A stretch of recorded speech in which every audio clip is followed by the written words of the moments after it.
7 minutes. In 7 minutes, you can prepare your breakfast. In 7 minutes, you can read through the daily newspaper, or you can drink a coffee with a friend in a favorite coffee shop. 7 minutes are long enough to get from Nyugati railway station to Dag Square by underground, or in 7 minutes, you can hold a speech in front of your loved ones in Hotel Corinthia.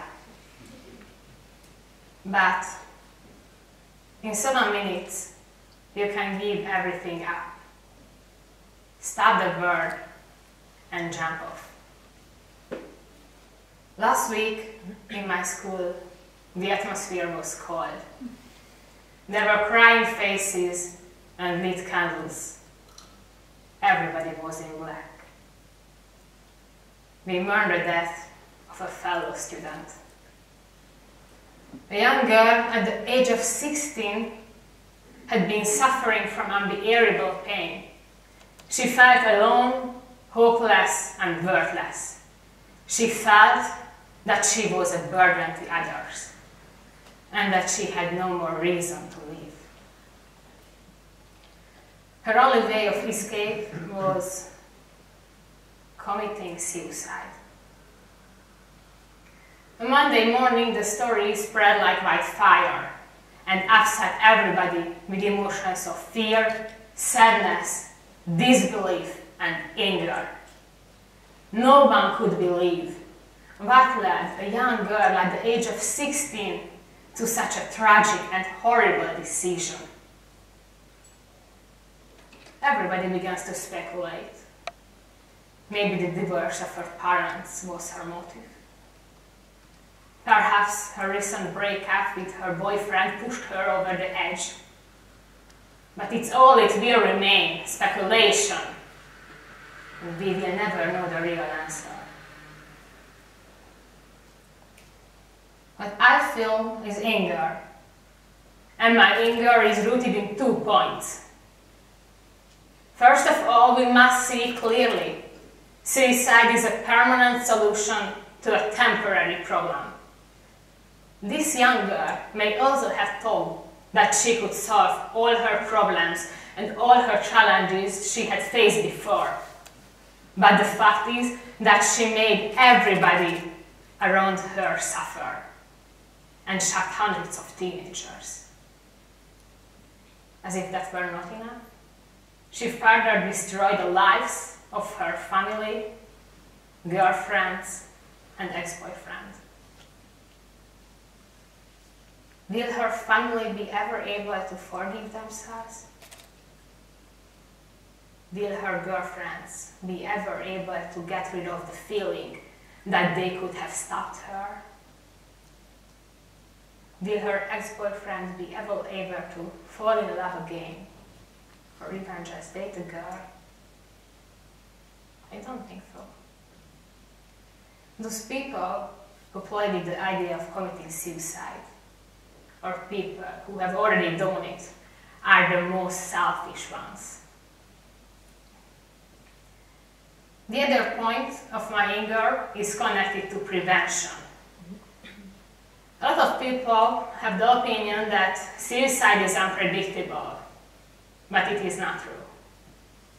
There are warning signs of suicidal intentions.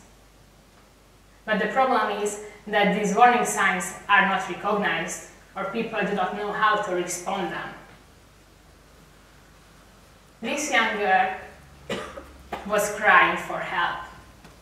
Just before the horrible act, she was chatting with her girlfriends, and her last message was, "The time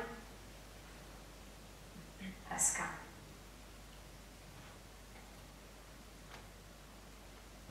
For young people between the age of 15 and 24, suicide is the second leading cause of death.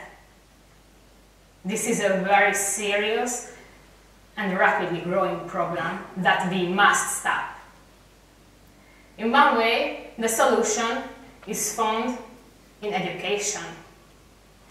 In every school, psychologists should provide professional help for teenagers who face pressures to succeed, to fit in, or for teenagers who suffer from depression.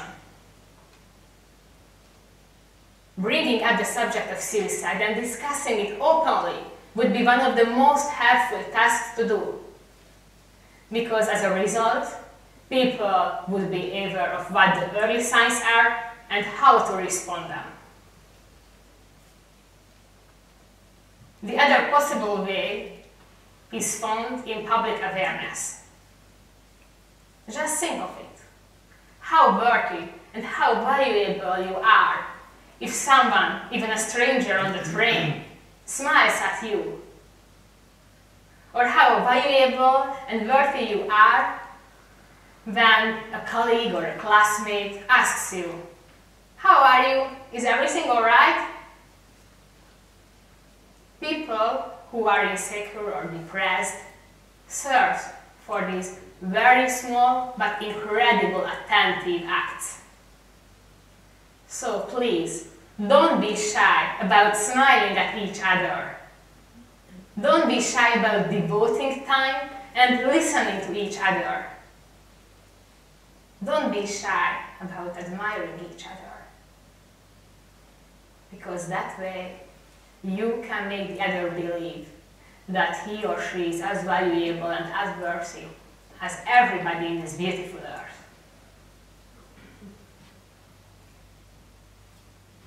In 7 minutes, you can give everything up. Stop the bird and jump off. In 7 minutes, you can stop someone from committing suicide.